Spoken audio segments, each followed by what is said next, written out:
Good evening, ladies and gents. Today we're going back to the most horrifying game ever, with the goal to reach every S ending for every character. If you don't know already, the S endings are the more challenging endings you can achieve in Fear and Hunger, and you can only do these in hard mode, which changes a couple things about the game. For one, you cannot recruit any other characters into your party, which obviously makes this a whole lot more difficult, and sometimes downright just soul crushing. But why would you put yourself through this, I hear you say, and my answer is that I just want to know if I can complete a seemingly very difficult task, and also because it's just funny to see me fail. So without further ado, this is Perfect Fear and Hunger. We'll, of course, be starting with Cahara's endings first.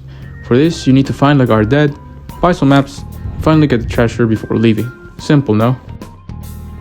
To start off our runs, we first get lockpicking, escape plan, and dash. These are the best skills that you can get for Cahara in my opinion. Then we start our adventure by going through the side entrance to avoid getting mauled by the dogs. From here it's just the usual looting, hoping we find something that makes the run a little bit easier. Then proceed to the prisons, find a switch, and from here we go to the upper layers, kill Trocher, kill the priest, and loot them to get the basic things for our first skill. We also kill this guy. And then we go down to this circle and play to Almir, before looting, and then we return with the Maka book so we can dance with the bunny masks. And also pray again on this Almir statue. This should give us affinity with both the tentacle monster and Almir, allowing us to learn Blood Portal or any of the initial Sylvan skills. This is what most of my runs look like in their beginning steps, mostly because the first skill you can get is basically guaranteed by killing the Dark Priests and looting them. Remember to use talk when they start chanting.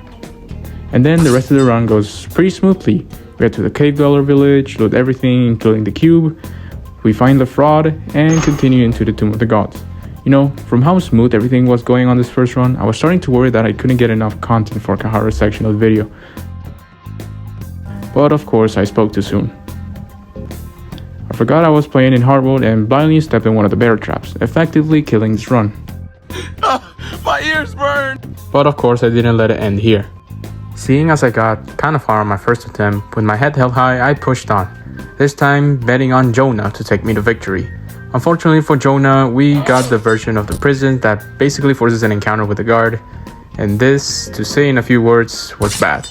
You see, in hard mode, some limbs of the enemies have extra health, meaning that on the guard's turn, I lost an arm, and I had to use an extra coin to avoid mad rush. But we made it through alive, until I made the dreadful decision of coming back to the starting area. Unbeknownst to me, this makes the hounds spawn, even though I was completely sure they could no longer spawn once you reach deep enough into the dungeons. Lesson learned.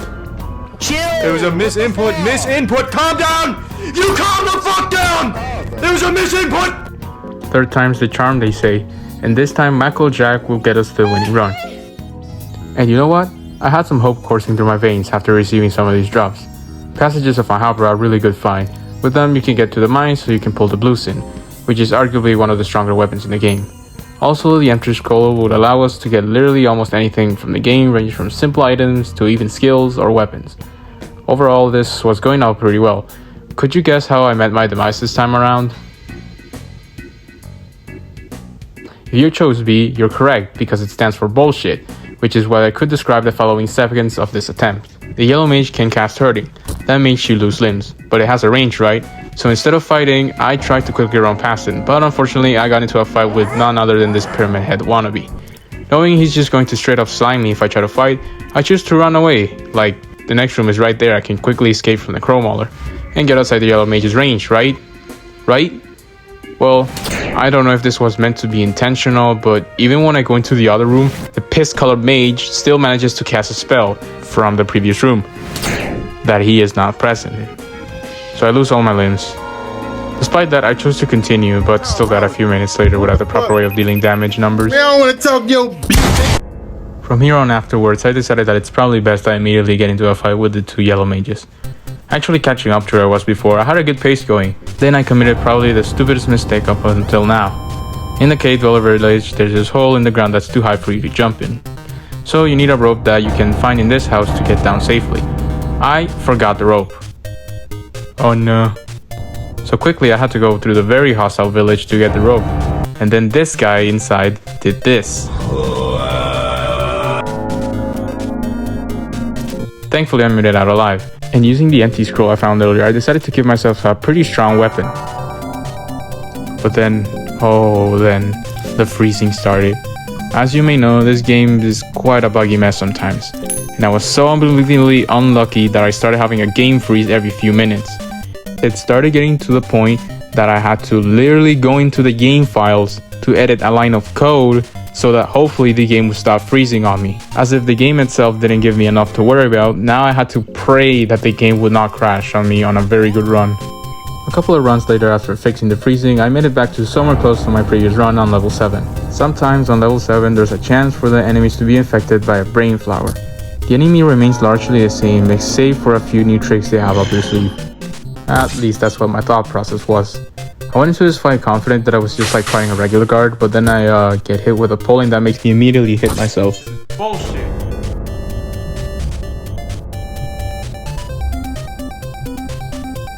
Yeah, no, I need a break. Now refreshed and ready to continue my torment, I started yet again and actually got really close to finishing this run. This time I changed my strategy up a bit by going into the thicket to get the Easter sword. But then I realized I needed the cube to enter Cahara, which means I still have to go back up and do the standard route. Got the maps from Isaiah and returned to the doors, this time with the cube of the depths in my hands. I dug the treasure and lost both of my arms in the fight, but no matter because I had the final map with me, and with it, the final task to my run. Now all I needed to do was to return to the square to find the final treasure. And so I returned and got infected by a Eurydice and I didn't have any green herbs. Damn it. You know, I think I've been doing this wrong. I think maybe I need to change my strategy a bit. Maybe let's try Engard? I mean, I never really used it before.